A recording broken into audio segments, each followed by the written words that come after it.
BJP NDA സർക്കാർ അവർ കഴിഞ്ഞ 11 വർഷം ഭരിച്ചതിൽ ഏറ്റവും മോശപ്പെട്ട ഒരു അവസ്ഥയിലൂടെയാണ് ഇപ്പോൾ കടന്നു പോകുന്നത്.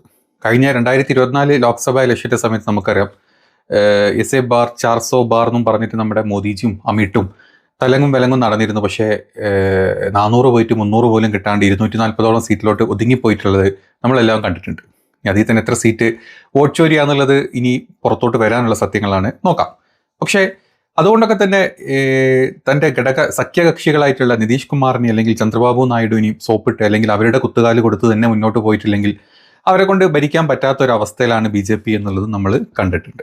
അതുകൊണ്ടൊക്കെ തന്നെ കഴിഞ്ഞ 10 വർഷം, അതായത് മുൻപത്തെ 2014 മുതൽ 2024 വരെ കണ്ണടച്ചിട്ട് അവർക്ക് എന്തും ചെയ്യാം, ആരും ചോദിക്കാനില്ല, ഇവനൊരു പ്രതിപക്ഷ പോലും ഇല്ലാത്തൊരവസ്ഥ, പ്രതിപക്ഷ നേതാവ് പോലും ഇല്ലാത്തൊരവസ്ഥ 2019 മുതൽ 2024 വരെ നമ്മൾ കണ്ടിട്ടുണ്ട് അല്ലേ. അതിൽ നിന്നൊക്കെ മാറി ഇപ്പം അവരുടെ പേടി അല്ലെങ്കിൽ അവർക്ക് ഒരു ജനസമ്മതി കുറയുന്നതായിട്ടും അതല്ലെങ്കിൽ വിദേശ നയങ്ങളിലുള്ള നമ്മുടെ ഇന്ത്യയുടെ പ്രതിച്ഛായ തന്നെ നഷ്ടപ്പെട്ടതായിട്ടും, പ്രധാനമന്ത്രി എന്ന് പറഞ്ഞാൽ വെറുതെ ഊതി വീർപ്പിച്ച് അതുമേൽ പെയിന്റ് അടിച്ച് വെച്ചിട്ടുള്ള വെറും ഒരു തൊട്ടാ പൊട്ടുന്ന എന്താ പറയുക ബലൂണാണ് എന്നുള്ളതും ഇപ്പം എല്ലാവർക്കും മനസ്സിലായിട്ടുണ്ട്. അതുകൊണ്ടൊക്കെ തന്നെ വളരെ പേടിച്ചിട്ടാണ് അവർ മുന്നോട്ട് പോകുന്നതും അവരുടെ കാര്യങ്ങളൊക്കെ നടത്തിക്കൊണ്ട് പോകുന്നതും. അതിൻ്റെ ഭാഗമായിട്ട് തന്നെ ഇപ്പം ഈ വരുന്ന 19-ാം തീയതി വരെയാണ് എന്താ പറയുക നമ്മുടെ പാർലമെന്റ് വിന്റർ സെഷൻ ഉള്ളത്.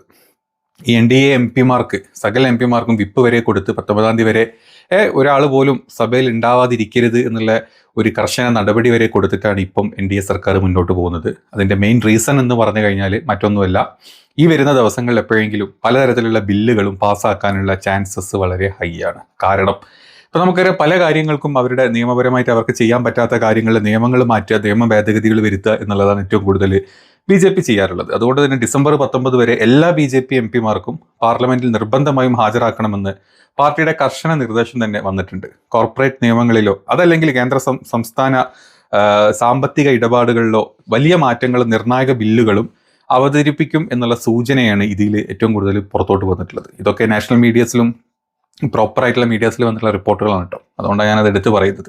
ചുരുക്കത്തിൽ പറഞ്ഞാൽ ഒരു ഹിന്ദുത്വ നയങ്ങൾ കൊണ്ടുവരിക, അതുപോലെ തന്നെ ഈ നിയമങ്ങളിൽ വരുന്ന ഭേദഗതികൾ വരുത്തുക, ഇങ്ങനെ 2 കാര്യങ്ങളിലായിരുന്നു BJP പിടിച്ചു നിന്നിരുന്നത് ഇത്രയും കാലം. ഇപ്പം നമ്മൾ എക്സാമ്പിൾ എടുത്തു കഴിഞ്ഞാൽ നമ്മുടെ ഇലക്ഷൻ കമ്മീഷനെ വരെ നിയമിക്കുന്ന നിയമങ്ങൾ മാറ്റി, അതായത് ഏറ്റവും ബേസിക്, അതായത് ഒരു രാഷ്ട്രീയ പാർട്ടിക്ക് ഒരു അധികാരത്തിലോട്ട് വരണമെങ്കിൽ, ഇലക്ഷൻ അട്ടിമറിക്കണമെങ്കിൽ ഏറ്റവും ആദ്യം ചെയ്യേണ്ട എന്താ, ഇലക്ഷൻ കമ്മീഷൻ, നമ്മുടെ രാജ്യത്തെ ഇലക്ഷൻ കമ്മീഷനാണ് ഇലക്ഷൻ നിയന്ത്രിക്കുന്നത്.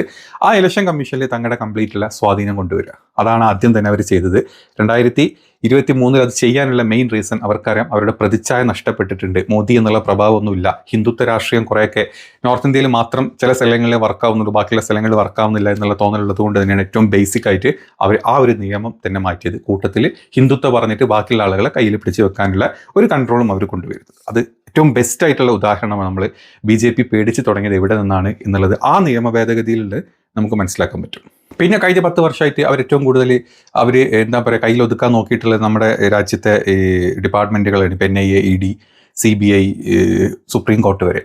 അത് കയ്യിൽ പിടിച്ചു കഴിഞ്ഞാൽ പിന്നെ അവർക്ക് മറ്റുള്ള പാർട്ടിക്കാരെയും മറ്റുള്ള ആളുകളെയും പേടിപ്പിച്ചിട്ടും അല്ലാണ്ടും കയ്യിൽ ഒതുക്കി നിർത്താൻ പറ്റൂ എന്നുള്ളത് BJPക്ക് വ്യക്തമായി തരാം. ഇത് നമ്മുടെ എല്ലാവർക്കും അറിയുന്ന കാര്യമാണ്, ഈവൻ സംഘികൾക്ക് പോലും അറിയാം. എങ്കിലും സംഘികൾ ഈ ഹിന്ദുത്വ എന്നുള്ള ഈ ഒരു തീവ്രവാദം ചിന്ത ഉള്ളിലുള്ളത് കൊണ്ട് മാത്രമാണ് ഇതിലിങ്ങനെ നിന്ന് പോകുന്നത്. അല്ലാണ്ട് അവർക്ക് വേറെ ഗുണം കിട്ടിയിട്ടൊന്നുമില്ല എന്ന് നമുക്ക് എല്ലാവർക്കും അറിയുന്ന കാര്യമാണ്. കാരണം ഇന്ത്യയുടെ അവസ്ഥ എന്താണെന്നുള്ളത് നമുക്ക് എല്ലാവർക്കും അറിയാം. അപ്പം അതുകൊണ്ടൊക്കെ തന്നെ അവരുടെ ഈ ഏറ്റവും ബെസ്റ്റ് ആയിട്ടുള്ള ഒരു കാര്യം അതായിരുന്നു, ഈ പറഞ്ഞ എല്ലാവരും കയ്യിൽ ഒതുക്കി നിർത്തുക. അതിൻ്റെ ഭാഗമായി തന്നെ ഇപ്പോൾ EDയുടെ ഒക്കെ കേസിൻ്റെ ഇപ്പോൾ ED ടോട്ടൽ 100 കേസുകൾ രജിസ്റ്റർ ചെയ്തിട്ടുണ്ടെങ്കിൽ അതിൽ 98 കേസുകളും വിധിയില്ലാണ്ട് അല്ലെങ്കിൽ തെറ്റായ കേസുകളായിട്ട് മുന്നോട്ട് പോയിട്ടുള്ളത് നമ്മൾ എല്ലാ ദിവസവും നമ്മൾ കാണുന്നുണ്ട്. അതിൻ്റെ ഒരു ഭാഗമാണ് ഇന്നത്തെ നാഷണൽ ഹെറാൾഡ് കേസിൻ്റെ കൂടെ തന്നെ ഇപ്പം രാഹുൽ ഗാന്ധി സോണിയാഗാന്ധിക്കെതിരെ FIR ഇടാനും കേസെടുക്കാനും പറ്റുന്നില്ല, സ്റ്റോപ്പ് ചെയ്തോളാൻ EDനോട് കോടതി പറയാനുള്ള കാരണം. അതായത് ഇപ്പം നമ്മൾ പറഞ്ഞ ഇപ്പം നാഷണൽ ഹെറാൾഡ് കേസിൽ EDക്ക് തിരിച്ചടിനെ പറ്റി നമുക്കൊന്ന് പറയാം. അതായത് സോണിയാഗാന്ധിക്കും രാഹുൽ ഗാന്ധിക്കും എതിരെയുള്ള നാഷണൽ ഹെറാൾഡ് കേസിൽ ED കോടതിയിൽ നിന്ന് നേരിട്ട തിരിച്ചടി, അതായത് കൃത്യമായി FIR ഇല്ലാതെ സമർപ്പിച്ച കുറ്റപത്രം പരിഗണിക്കാൻ കോടതി വിസമ്മതിക്കുകയെന്ന് ചെയ്തിട്ടുണ്ടായിരുന്നു. ഇത് രാഷ്ട്രീയത്തിലുള്ള വലിയ തിരിച്ചടിയാണ് BJPക്കും അതുപോലെ തന്നെ EDക്കും. ഒന്നുമില്ല, ED BJP എന്ന് പറഞ്ഞാൽ രണ്ടും ഒന്ന് തന്നെ. അല്ലെങ്കിൽ എന്താ പറയുക, EDനെ കൈവരിച്ച് വെച്ചിട്ടുള്ള BJPക്കും EDക്കും ഏറ്റവും വലിയ തിരിച്ചടിയാണ്. നമുക്ക് ഇത്രയും കാലം നമുക്കറിയാം, ഏതൊരു ഡിബേറ്റിൽ എവിടെയും കൊണ്ട് ചെന്ന് കഴിഞ്ഞാൽ നിങ്ങൾ അങ്ങോട്ട് നോക്കൂ, രാഹുൽ ഗാന്ധിയും അല്ലെങ്കിൽ സോണിയാഗാന്ധിയും ഈ കേസിൽ പെട്ടിരിക്കില്ലേ. അതിന് FIR പോലും പ്രോപ്പറില്ല, FIR പോലും ഇല്ലാത്തൊരവസ്ഥയല്ലേ, പ്രോപ്പറായിട്ട് FIR സബ്മിറ്റ് ചെയ്യാൻ പറ്റാണ്ട് കേസ് തള്ളിപ്പോകുന്നൊരവസ്ഥയിലോട്ട് എത്തിയണമെങ്കിൽ നിങ്ങളൊന്ന് ആലോചിച്ച് നോക്കി. ഇതിൽ ഒരു കാര്യമില്ല. എന്തെങ്കിലും ഒരു വകുപ്പ് ഉണ്ടായിരുന്നെങ്കിൽ NDA സർക്കാർ BJP വെറുതെ വിടുമായിരുന്നു? ഇല്ല. ED വെച്ച് അവർ പൂട്ടാൻ എല്ലാവരും നോക്കി, പക്ഷെ നടന്നില്ല എന്നുള്ളതാണ് സത്യം. അപ്പോൾ അവിടെ തന്നെ തെളിഞ്ഞു അവരുടെ യഥാർത്ഥ മുഖം. അവരുടെ പേടി എന്താണ്, അല്ലെങ്കിൽ ഇത്തരത്തിലുള്ള പല കേസുകൾ വെച്ചിട്ട് മറ്റ് നേതാക്കളെ പിടിച്ചെടുക്കാനുള്ള ആ ഒരു ഇത് ഇവരുടെ കഴിഞ്ഞില്ല. അവിടെ തന്നെയാണ് ആ ഒരു തോൽവിയുടെ ഭാഗം നമ്മൾ കാണുന്നത്. ഇപ്പം അന്വേഷണ ഏജൻസികളും കോടതികളും കംപ്ലീറ്റ്ലി ED ഏജൻസികൾ സർക്കാരിന്റെ രാഷ്ട്രീയ ആയുധമാക്കി മാറ്റുന്നത് അത് ഭയങ്കര വലിയൊരു വിമർശനം തന്നെ നമ്മുടെ നാട്ടിൽ. അതുപോലെ തന്നെ NIA കാര്യം എടുത്തു നോക്കിക്കഴിഞ്ഞാലും നമ്മുടെ എന്താ പറയുക, നമ്മുടെ സുപ്രീം കോടതിൻ്റെ ഇപ്പം മുൻ ചീഫ് ജസ്റ്റിസിലെ ചന്ദ്രചൂഡൊക്കെ ചെയ്ത കാര്യങ്ങൾ നമുക്കറിയാലേ. അതായത് ഒരു ദൈവം വന്ന് പ്രത്യക്ഷപ്പെട്ട് അമ്പലം പള്ളി പൊളിച്ച് അമ്പലം ഉണ്ടാക്കിക്കൊള്ളാൻ വരെ പറഞ്ഞു എന്ന് പറഞ്ഞിട്ടുള്ള മനുഷ്യനാണ് ഈ പറഞ്ഞ ചന്ദ്രചൂഡ്. പിന്നെ ഒരുപാട് അലിഗേഷൻസ് അയാൾക്കെതിരെ ഉണ്ടായിട്ടുണ്ട്. അപ്പം അതിലും നമുക്ക് വ്യക്തമാണ് NIA ED എന്നൊക്കെ പറഞ്ഞു കഴിഞ്ഞാൽ BJPക്കെതിരെ, സംഘപരിവാരത്തിനെതിരെ, അല്ലെങ്കിൽ RSSനെതിരെങ്കിലും സിനിമ പോലെ എടുത്തു കഴിഞ്ഞാൽ രണ്ടാമത്തെ ദിവസം NIA വരുന്നു, ED വരുന്നു.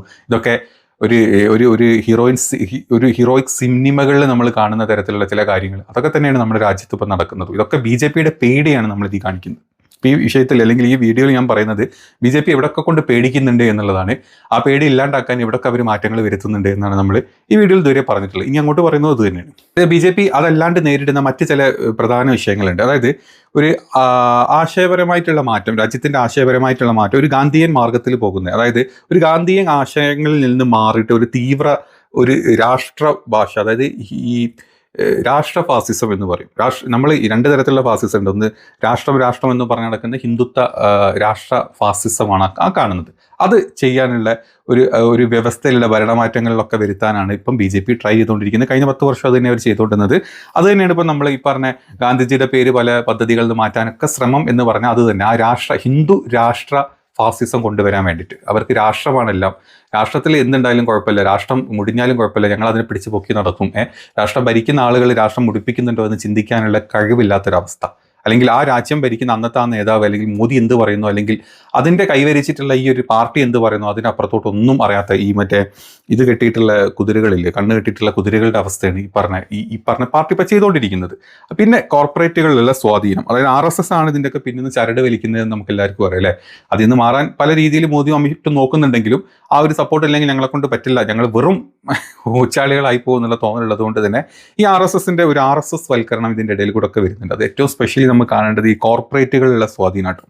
അതായത് ഭരണകൂടം എങ്ങനെ കോർപ്പറേറ്റുകളുടെ താല്പര്യങ്ങൾക്ക് RSSന്റെ അജണ്ടയ്ക്കും അനുസരിച്ചാണ് പിന്നെ നമ്മുടെ രാജ്യം ഭരണകൂടം നീങ്ങിക്കൊണ്ടിരിക്കുന്നത്. അതായത് ഈ പല തരത്തിലുള്ള നിയന്ത്രണങ്ങൾ, ഇപ്പോൾ MP-മാരുടെ പ്രാദേശിക ഫണ്ടിൽ നിന്ന്, അതായത് MP LID, അതായത് പ്രാദേശിക ഫണ്ട് പോലും നീതി ആയോഗ് വഴി കേന്ദ്രത്തിൻ്റെ നിയന്ത്രണത്തിലാക്കാനുള്ള ശ്രമം നമ്മൾ കണ്ട്. ഈ പദ്ധതി എന്ന് പറഞ്ഞാൽ RSSന്റെ നിർദ്ദേശം ത്രൂള്ള പദ്ധതിയാണെന്നാണ് പല നാഷണൽ മീഡിയാസും അല്ലെങ്കിൽ പല പൊളിറ്റിക്കൽ ഇൻഫ്ലുവൻസേഴ്സും പറയുന്ന ഒരു കാര്യം. അതുപോലും RSSൻ്റെതാണ്. ഇപ്പോൾ കോർപ്പറേറ്റ് നിയമങ്ങളിൽ, അതായത് വൻകിട കമ്പനികൾക്ക് അനുകൂലമായ രീതിയിൽ നിയമങ്ങളിൽ വരുത്തുന്ന മാറ്റം നമ്മൾ പലപ്പോഴും കണ്ടിട്ടുണ്ട്.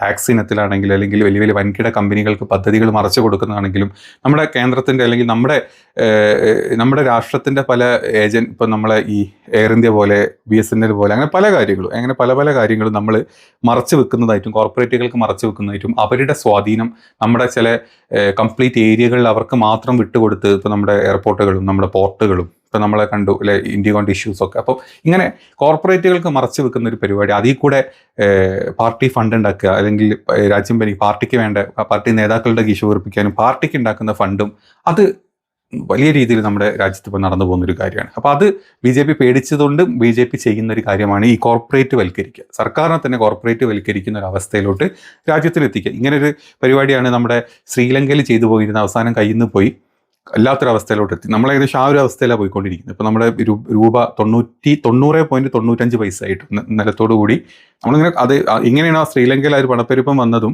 അതോടുകൂടി എങ്ങനെയാണ് രാജ്യം ഇല്ലാണ്ടായത്, അതേ അവസ്ഥയിലോട്ട് നമ്മൾ പടിപടിയായിട്ട് കയറിക്കൊണ്ടിരിക്കുക. നമ്മൾ ഏതൊരു ഇൻഡസ്ട്രി എടുത്ത് നോക്കിയാലും മോദി നിങ്ങളുടെ മുമ്പ് കാണിക്കുന്ന എന്താ പറയുക GDP അല്ല, നമ്മുടെ പെർ ക്യാപിറ്റ GDPയുടെ അവസ്ഥ എന്താണെന്നുള്ളതൊക്കെ പഠിച്ചവർക്കറിയാം. നമ്മൾ 2-3 വീഡിയോ ഒക്കെ ചെയ്തിട്ടുണ്ട് അതിനെപ്പറ്റി. അപ്പം ആ രീതിയിൽ രാജ്യത്തിനെ മുന്നോട്ട് കൊണ്ടുപോകുക, അതാണ് ഇപ്പം രാജ്യത്ത് നടക്കുന്ന മറ്റൊരു അവസ്ഥ എന്ന് പറയുന്നത്.